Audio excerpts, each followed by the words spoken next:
pass here. All over it is Sam for Malik Mcgriff. Play action. And this is McCoy. He's going to make the catch. And he's going to be all the way down into California Vulcan territory. Looks like it's going to be a handoff to Clark. Clark going to bounce it outside to the sidelines. He picks up the first down before he's knocked out of bounds. But the Golden Eagles will be first and goal. 3 receivers left for Clemens. In the backfield is McGriff to the left of him.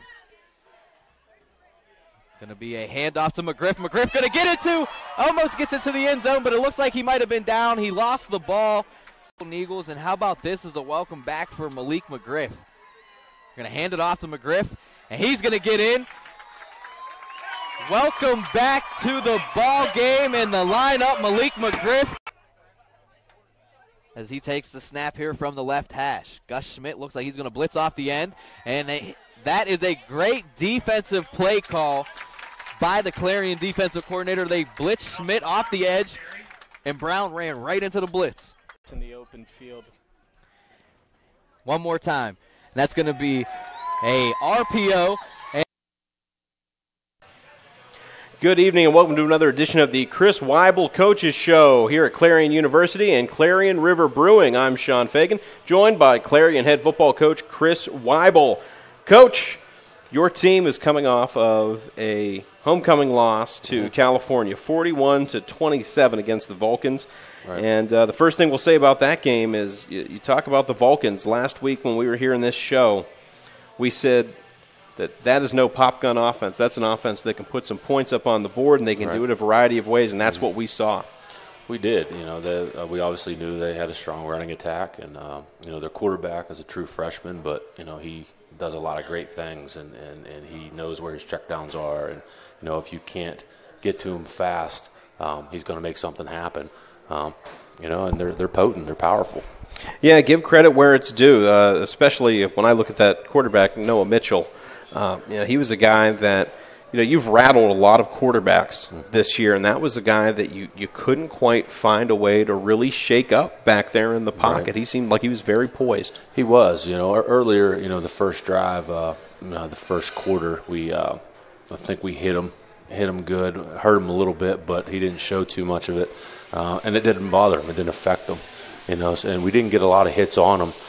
Their offensive line was better than we thought. Our matchups didn't quite match up with theirs, so we didn't get a lot of pressure on him, but he also got rid of the ball really quickly.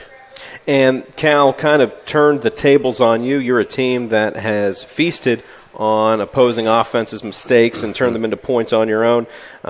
Cal with the block on the extra point on special teams, and then also a couple turnovers forced. That's one of the first games this year, at least in the last couple weeks, where you haven't won the turnover battle, and that played a big part in the game that ultimately was just 2 scores. Yeah, it's huge. The one fumble, early, gave them the ball on the 21-yard line, I believe. And I think their first 4 touchdowns. They started great field position. I think minus 43, plus 21, and plus 40-something. So short field all day with a good offense is disaster for us. And we're going to talk about that third touchdown right now because it came after a really odd circumstance. It's something you don't see all the time. I guess you probably see it more at this time of the year than later. But you were faced with not just a delay for lightning, but a very long delay for lightning. I think our final count was somewhere in the neighborhood of 2+ hours waiting around in the locker room. What a challenge that is to have to keep guys focused. And not to mention the fact that guys that aren't playing, that they get cold, they're not stretched, and all of a sudden injuries could become a factor. Right. That's the first time I've ever faced it, in all my years of football and coaching. But to have a 2-hour delay after you've already played a quarter, it's tough. We only get, and when we finally got out, we only got 15 minutes to warm up, where normal pregame's 55 minutes to 60 minutes. So we didn't come out ready to play, and they did. Yeah, they came right back out. They scored again. That made it 21-6, and then the rest of the game played out sort of in that fashion. You did pull closer with a couple touchdowns in the second half, but by that point, Cal had already established a pretty sizable advantage. But let's talk about some of the bright spots from that game. The one that stood out to me was that the offense showed flashes of what it could have been all year long. You finally got your offensive line in one piece for at least one game anyway. Andrew Veneta back. You had Malik Mcgriff back in the backfield. And that first offensive drive was as clinical a drive as we've seen your team put on all year long. Right, and again, we've talked about it every week. We haven't had our starting 11 on offense since game one, besides this past week. So you can see the difference it makes to have all the starters back and clicking on all cylinders. And Malik's a difference maker, and we got our line intact. So I mean that's huge, and we can show what we're actually capable of doing with everybody healthy. And you didn't waste any time either with that offensive line. You were going right behind Andrew Veneta for a lot of your big gains there on that first drive, not just Malik Mcgriff, but Devin Clark with some big runs on that right side. What does Andrew mean to this team? He's a guy that's played a lot of games. He's got a lot of experience on the line. He does, and missing him the past couple of weeks has hurt us a little bit. Obviously we were we're able to come out with the wins. Obviously not a big margin, but we still got the win, which what we needed to do through this time of, not having all our starters. Our defense stepped up. Our offense, we got it done as much as we could get it done, and we came out with a win. So having him back is great. Look forward to him getting even healthier because he still wasn't 100% Saturday. And did a great job. And the other guy that came back, as you mentioned, was Malik Mcgriff. Used the words difference maker, special. He's a running back that reminds me sort of this, the modern trend we see in professional football, where he's a strong runner, hits the hole, but he can also go out of the backfield. He can catch passes. He can hurt you in a lot of different ways, and certainly looked healthy on that 55-yard run down the field in the second half. Yeah, he is healthy. He's finally back healthy and running strong, and he has great eyes. He's got great balance. He's been working on getting back in shape. Because it was an injury that he couldn't really stay in shape. So last week he was really huffing and puffing a little bit, which probably why he didn't, not to take anything away from McFadder, but, he's fast. Lamont McFadder's pretty fast. We said that last week a couple times, and that's a big reason why, he probably, caught Malik, but Malik in shape, I think, pulls that out for a touchdown, but I'm glad to have him back. I had a lot of fun with it today. I was going over my pregame notes for IUP, and it struck me that Malik Mcgriff, he's a guy that I guess you don't think of as a burner. But then you look at his career numbers, and he's got, I want to say he's already got 5 runs over 50 yards in his career. And he's, he didn't play very much last year at times because of injury. And then this year he's missed a couple games and hasn't been 100% healthy. So you're talking about like 5 50-yard runs in the span of, 14 games, 12 games? Right. It's got to be something more than speed, though. Is it his vision? Is it his strength? Is it all of that? It's all of that. It's his vision, his strength, his power, being able to break through arm tackles, setting up his blocks from the second level, the receivers. He does a good job at it, and that, is why he has all these big runs. And, again, I look forward to him having a lot more this season and staying healthy. And when he was out there running the football, that opened up a lot of things for the passing game as well. And we're going to talk about that after this short break. Okay. You're watching the Chris Weibel Coaches Show from Clarion River Brewing. While you're waiting during this break, here are some highlights from the second quarter of Saturday's game against the Vulcans.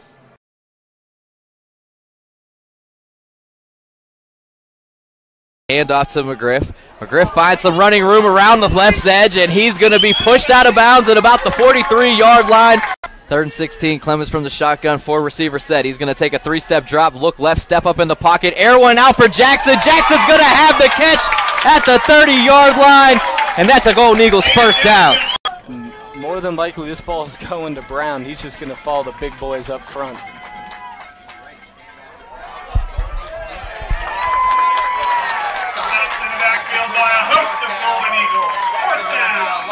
They're going to be a blitz up the middle between McFadder and Blair. Both of them come. It's going to be a pass to Clemens. Clemens steps up in the pocket. It's going to be across the middle to Dana Jackson.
Welcome back to the Chris Weibel Show. Sean Fagan, joined by Clarion head football coach Chris Weibel.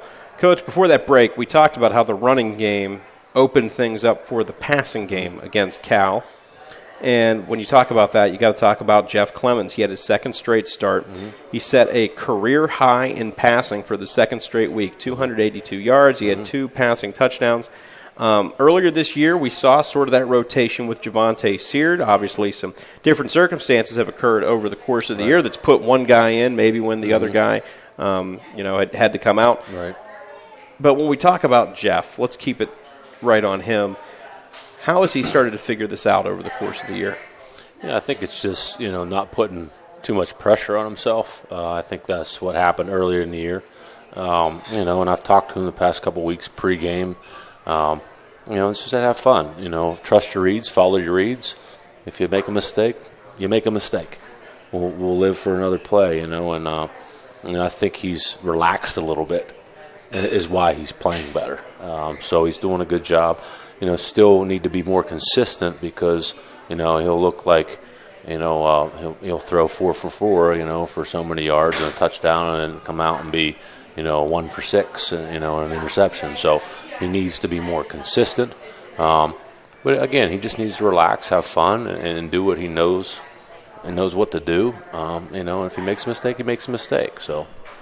One of the things that we've really seen in the repertoire over these last couple weeks has been the long ball. It seems like every game now starts off with a 53-yard pass to Marcus McCoy, like it did on Saturday and the Saturday before that. And that seems to be a place where Jeff has shown some of his forte, is putting it out there, letting his receivers go out there and make a play when they've got a one-on-one matchup.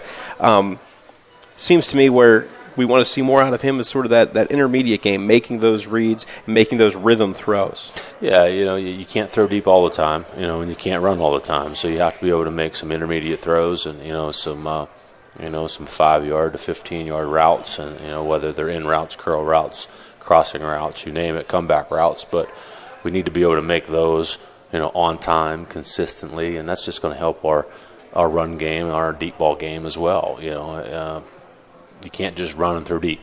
That's not how football works. You need to be able to throw, like you said, those intermediate passes and be successful with them.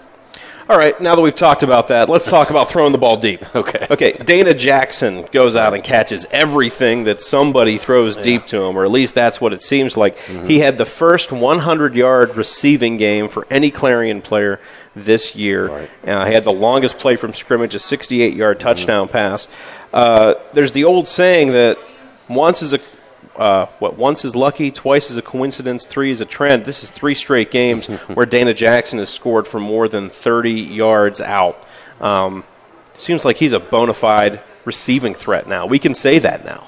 He is. He's quick, he's fast, he's got good hands, and when he gets the ball in his hands, he makes something happen. I mean, that's what you want. So, we'll try to get the ball to him. We try to set up plays that he gets the ball, and because again, like you said, he's made it happen, and he's a guy that we can count on, a guy we can go to.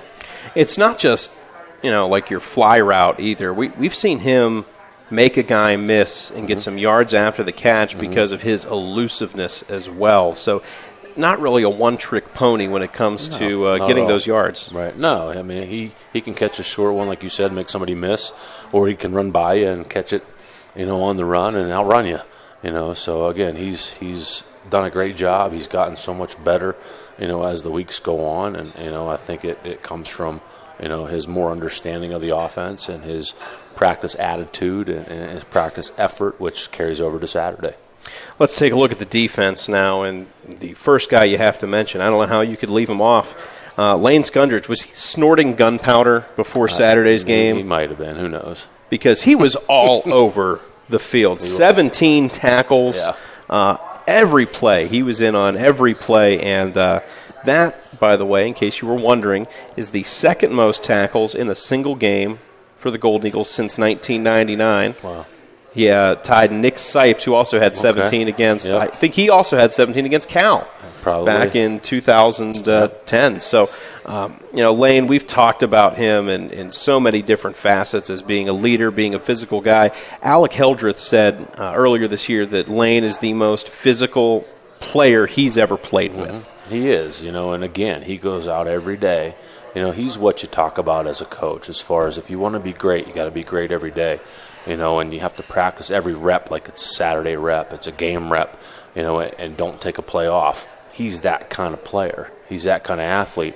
Whether it's individual work, whether it's team reps, scout team, 7-on-7, he's going 100 mile an hour all the time like it's Saturday, like it's a game rep. And that shows on Saturday.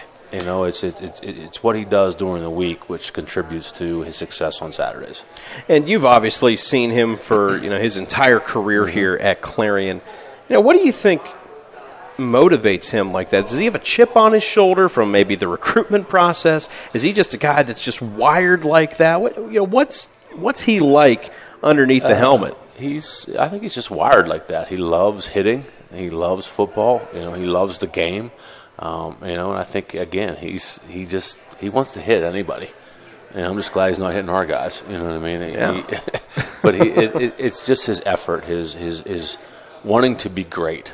And to be great, you got to do great things every day. So he does that, and he's going to go down, and probably in Clarion history as a big-time tackling leader, if not close, when it's all said and done. We actually talked about this a couple weeks ago. He's got 272 career stops as of right now. There's only 9 players, I believe, in Clarion history with 300 tackles. Right. So, knock on wood, he's going to get to that point over the course of the year.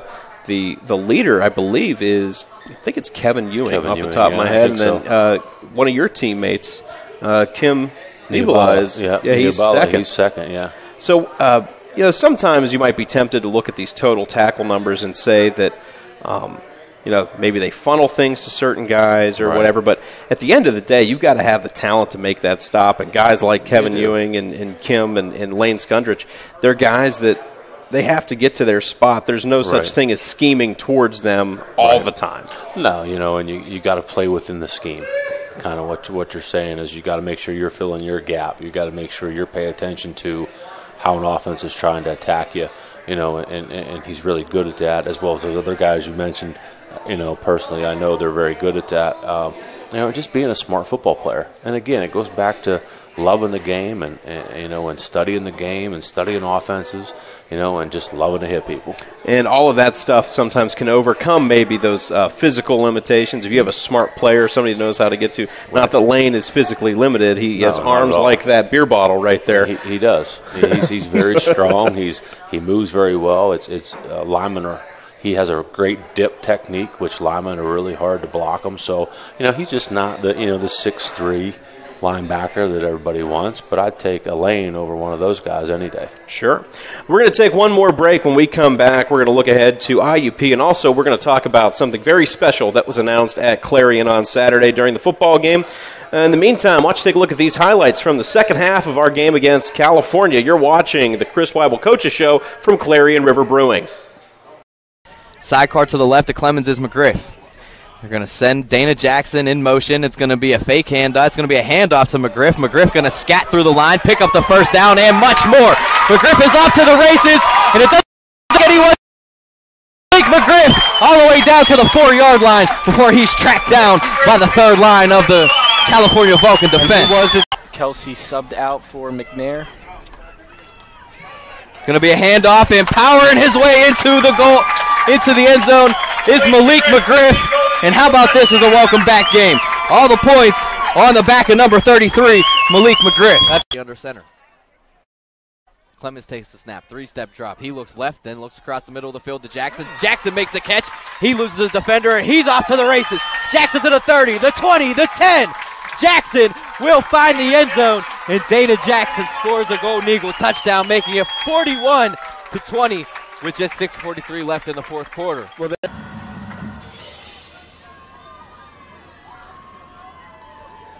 Airing it out as Clemens up over top for Alonzo. He makes the catch, and he's down inside the 10-yard line. Crazy this season. We've seen a lot of nice and close football Jump games. ball to Webster. Webster's going to find the back of the end zone for the touchdown. Welcome back to the Chris Weibel Coaches Show. Sean Fagan joined by Clarion head football coach Chris Weibel. Coach, let's very briefly take a look at your upcoming opponent. You're taking on the Iup Crimson Hawks, an uncharacteristic 1-2 in conference play so far, but let's make no bones about it. This is one of the elite teams in the nation, and they have been for years. Yeah, they are. They're a good football team. They do great things, and obviously what they did last year, and they got a lot of guys back, and again they've dropped the last two, but that doesn't change the fact that they're a good football team, and we have to be ready for them. I know last week versus Sippy Rock, their kicker had 12 points alone. So, the difference in the game was 3 points. One missed field goal. It's a tie football game. So, they're right in there. And, again, they've played good teams, and they've lost the last couple of weeks. But, again, it doesn't change the fact that they're a very powerful football team, and we have to be ready for them. Yeah, it's not like you're talking about a team that's going out there and getting its butt kicked. You're playing a really good California team. Right. On the road, and hard to play at. You're in a position to score at the end of the game. Lamont McFadden makes a play. You're playing a really good Slippery Rock team that's also undefeated in conference play. Correct. Slippery Rock scores at the end of the game. They win by 3 points. So you're talking about two close losses against Absolutely. Right now the two best teams in the West Division. Absolutely. And again, you said it. It was a 100-yard interception return that lost them the game. Versus Cal, and I know they scored at the end of the game last week, but I think their kicker made the difference in the game, making 12 points. So that's huge. And you got to get points when you can get them, and I tell my guys all the time, every point counts. So they ended up losing the last couple of weeks, but they're going to be hungry, they're going to be ready, and we have to be too. Yeah, and they're coming back home. They've got a quarterback, Lenny Williams, that we've seen over the years now. He really does a lot for them. He's a threat with his arm and with his legs. He's one of the passing touchdown leaders in the conference. Right. But he's also a guy that has scored a couple touchdowns, and he runs for about 50 yards a game. Yeah, he's very athletic. You better make sure he doesn't scramble and run on you because, in certain situations he will. So you can't overpressure him because if he can slip out, and there's no second level contain, see you later. He's gone for 30, 40 yards. And, that's what he does. But then again, you can't leave him sit back there and have 4 seconds to throw the football. Because that's when he can throw the football. So we just have to make sure we handle him and handle his game and again, be ready. When you think about these IUP teams over the last couple years, and they've had so much success, what's their on-field identity? What does IUP come into the game trying to do? They just trying to physically dominate you? They trying to blow by you? What's their identity? They control the football. Control the football. They run very well. Even though Lenny can run the football, he runs a lot. And they run some read plays and some power read stuff. And if the read has him keep the ball and follow the guard, he will. And or his scramble. So, running the football for them is their identity, and controlling the clock. Winning the time of possession. Is any team's goal. That's my goal. For us, if we can win the time of possession, and play good football, then we can win football games. And we've done that the 2 previous weeks before last week. We controlled the football and we won the games. It's funny, you look at the stat sheets, and of course the stat sheets mean about as much as this piece of paper I have my outline on right now. To me, they do.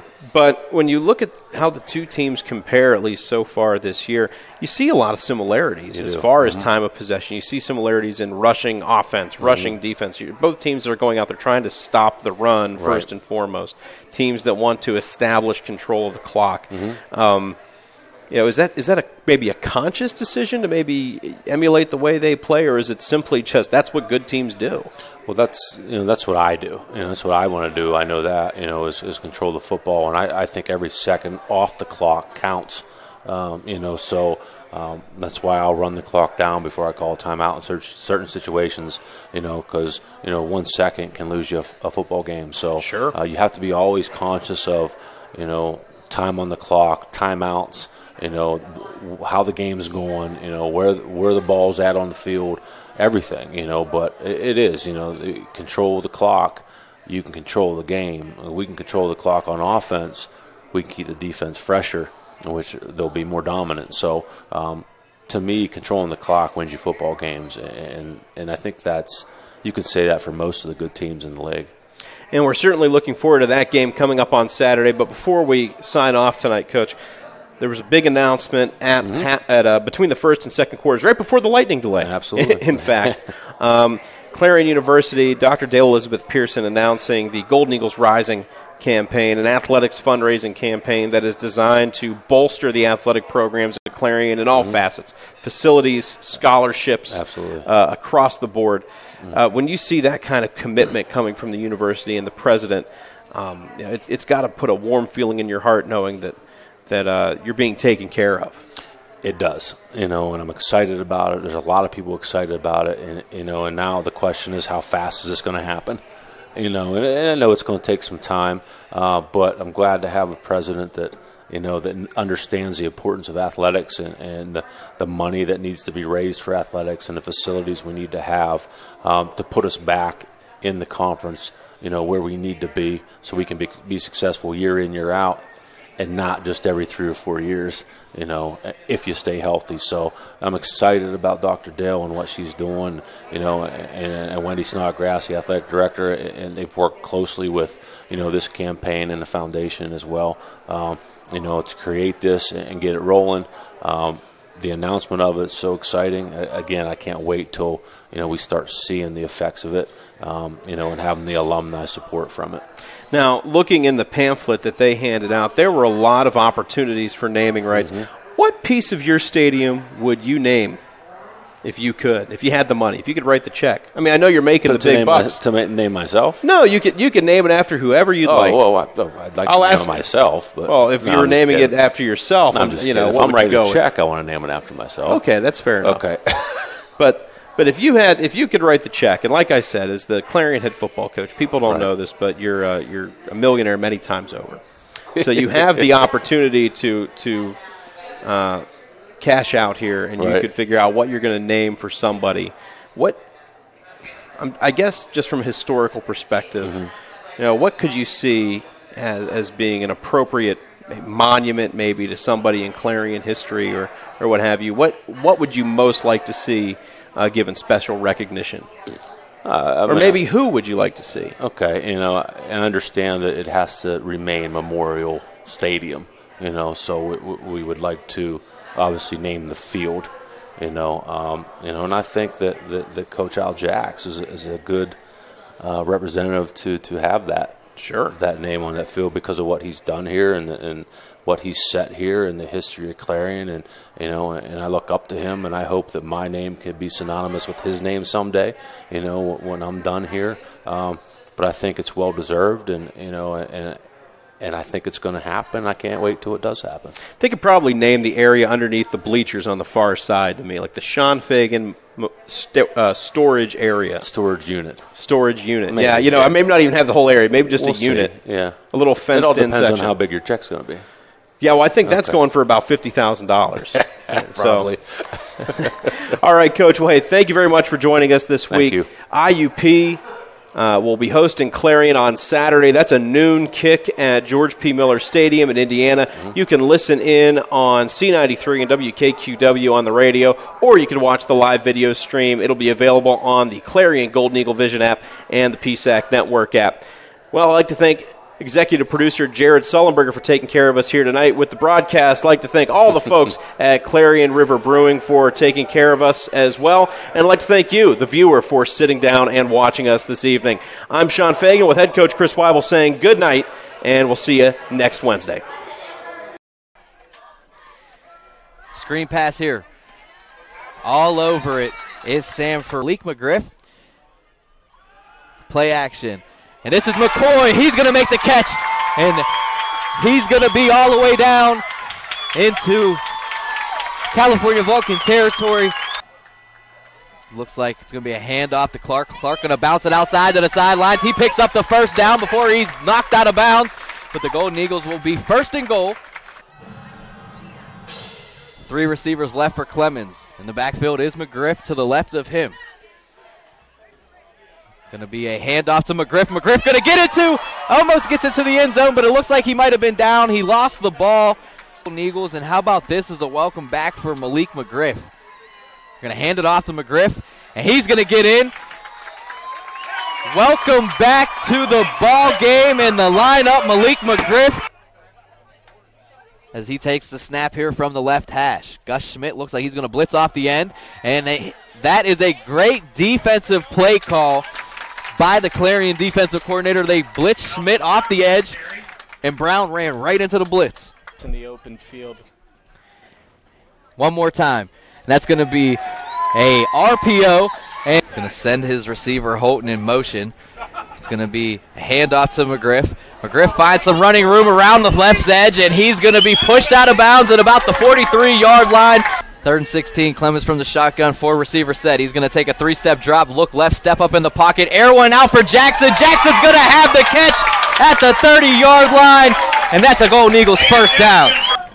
More than likely, this ball is going to Brown. He's just going to follow the big boys up front.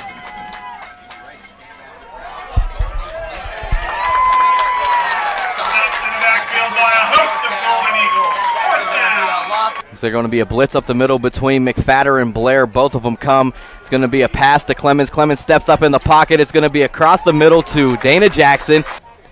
Sidecar to the left to Clemens is McGriff.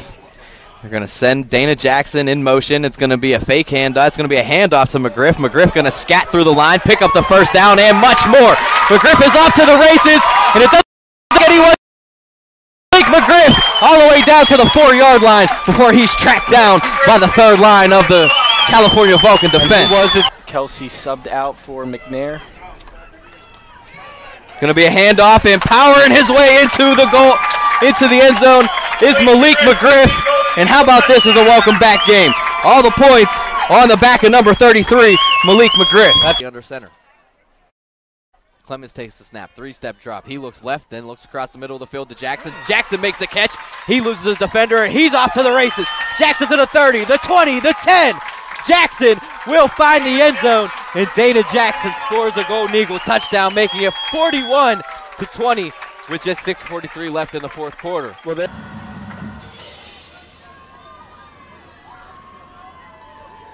Airing it out as Clemens up over top for Alonzo. He makes the catch, and he's down inside the 10-yard line. Crazy this season. We've seen a lot of nice and close football Jump games. ball to Webster. Webster's going to find the back of the end zone for the touchdown.